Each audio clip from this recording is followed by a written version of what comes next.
নমস্কার, ইতিবৃত্তের নতুন একটি পর্বে আপনাদের সকলকে জানাই স্বাগত। আজ ফলহারিণী কালী পুজো। কিন্তু কেন করা হয় ফলহারিণী কালী পুজো জানেন কি?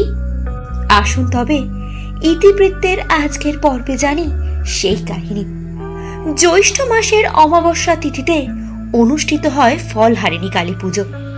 দক্ষিণেশ্বর থেকে কালীঘাট ও তারাপীঠ মন্দিরেও অনুষ্ঠিত হয় মায়ের ফলহারিণী পুজো। এছাড়াও অনেক গৃহস্থ বাড়িতেও করা হয় এই পূজা। জানা যায় তারাপীঠে মা তারাকে ফলের মালা দিয়ে সাজানো হয় আজকের এই বিশেষ তিথিতে। এছাড়াও এই দিন মাকে বিভিন্ন মরশুমে ফল দিয়ে পুজো করা হয়। জ্যৈষ্ঠ মাসে যেহেতু আম, জাম, লিচু, কাঁঠালের মতো নানা রকম মরশুমি ফল পাওয়া যায়, তাই এই দিন মনস্কামনা পূর্ণ করতে মা কালীকে ফল নিবেদন করেন তার ভক্তরা।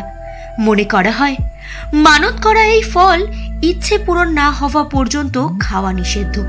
আর ইচ্ছে পূরণের পর এই বিশেষ ফলটিকে গঙ্গায় ভাসিয়ে পুজোর আয়োজনের পরামর্শ দেন প্রাজ্ঞরা। কিন্তু এই অমাবস্যাকে কেন ফলহারিণী অমাবস্যা বলা হয় জানেন? আসুন তবে জানি এই দিনের মাহাত্ম্য।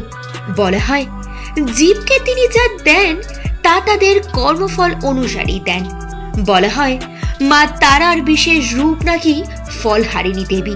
তাই এই তিথিতে দেবীর পুজো আরাধনায় অশুভ কর্মফলের বিনাশ হয়, বদলে শুভ ফল প্রাপ্ত হয়। তাই এই অমাবস্যা তিথিতে দেবী কালী পূজিত হন ফলহারিণী কালী নামে। এই অমাবস্যা তিথিতে মায়ের পুজো ভালোভাবে সম্পন্ন করলে মা সমস্ত অশুভ ফলের নাশ করেন এবং শুভ ফলের প্রাপ্তি ঘটান। সমস্ত অশুভ কর্মফল হরণ করেন বলেই এই অমাবস্যার কালী পুজোকে ফলহারিণী কালী পুজো বলা হয়। জানা যায় এই দিনেই ঠাকুর রামকৃষ্ণ পরমহংসদেব মা সারদা দেবীকে ষোড়শী রূপে পূজা করেছিলেন। তাই আজও রামকৃষ্ণ মঠ ও মিশনে এই ফলহারিণী কালী পুজো ষোড়শী পুজো নামে পরিচিত। বলা হয় এই ফলহারিণী পুজোতে ফল এখানে প্রতীক, যা আসলে সাধকের কর্মফল রূপ। দেবীর চরণে এদিন ভক্ত তার জীবনের সমস্ত কর্মফল নিবেদন করেন এবং পুজোর সময় অবশ্যই একটি তেলের প্রদীপ জ্বালানো হয়। এই দিনে মায়ের বিশেষ পুজোয় সকলের বিদ্যা, কর্ম ও অর্থ ভাগ্যেরও উন্নতি ঘটে। সাংসারিক দাম্পত্য জীবন ও নানা ক্ষেত্রে মানুষ যে বাধার সম্মুখীন হন, সে বাধা কেটে যায় এবং মায়ের কৃপায় অভীষ্ট ফল লাভ করা যায়। সেই সঙ্গে মানসিক ও আধ্যাত্মিক দিকেরও জাগরণ ঘটে এই বিশেষ তিথিতে। এই ছিল আমাদের আজকের কাহিনী।